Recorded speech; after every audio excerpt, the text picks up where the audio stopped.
This is Matrix Lord 212. Hello, everybody. All right, so unfortunately, YouTube is up to their old tricks, holding back the live streams I did after midnight about the Rehovines cast 1852 and 1853.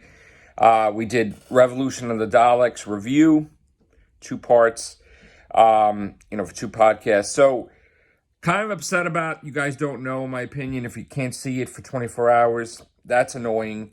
I really loved the episode, as I said in the podcast. I thought that Jodie Whittaker was her best performance ever. I really enjoyed the fact that there were some things that bothered me, but ultimately I saw that the Doctor was going sort of through a depression, and Captain Jack had to get her out of prison because she was never getting out. She was just done in that incarnation. And then, her companions gave her shit for basically abandoning them for 10 months. And, Ryan wasn't having it. And he was like, you know how to fly the TARDIS. You could have just found a way. And, the fam was broken. Ryan was like really on her. He said, look, you're the Doctor. You got to get your shit together. You got to stop the Daleks. After that, will we travel together? Like, basically, I don't know. But, and basically, he didn't want to travel with her. That was saying a lot. Like, ultimately, they're glad she's alive, right? But Ryan was mad at her, still mad at her, where they want to do the same thing, but without her. Like, Ryan wants to find aliens and fight aliens like he would with her, but without her, because he's mad at her. Even though they're still friends, he's like, the friendship's kind of dwindled. You know what I'm saying? And, Graham went with his grandson. So, she kind of broke up the fam because, she could have arrived 10 minutes after. And then it affected her. Yaz shoved her really hard, So Yaz is now giving up her life with the police. She quit everything. She's living in the TARDIS, that TARDIS. And she's in love with her, infatuated with her. Now, like, the Doctor's kind of like an attitude where, well, why am I obeying laws of time if I'm not a Time Lord? Who gives a shit? It's like, I'm above that. And it's like, oh, shit, here we go.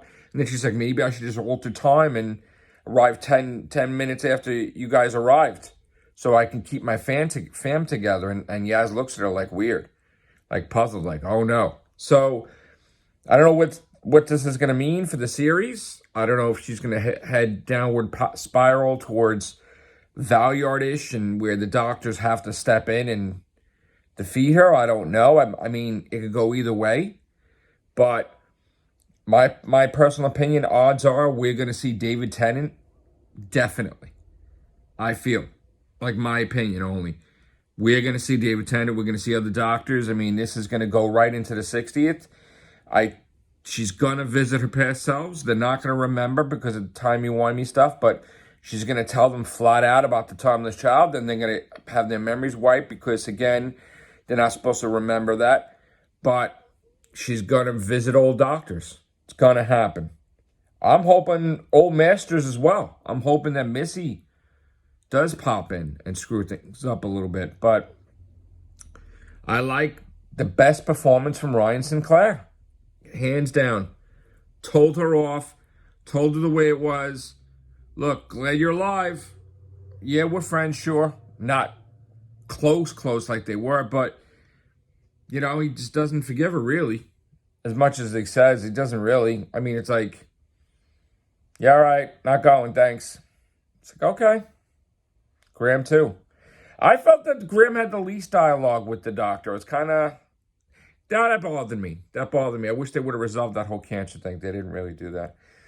So it bothered me a little bit that Captain Jack had to save the Doctor, but I understood that she went through something none of the Doctors have, but she was never getting out of there. Just telling you right now, she would have had to regenerate, new perspective, new personality, and then the Doctor would have got out of there, but she would have never got out of there in that incarnation if she would have stayed there forever.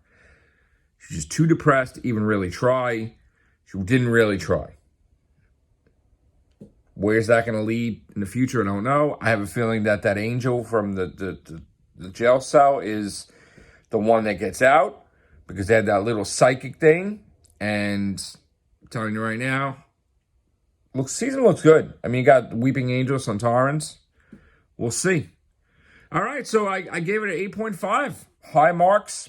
Loved Captain Jack's performance. I thought he was knocked out of the park.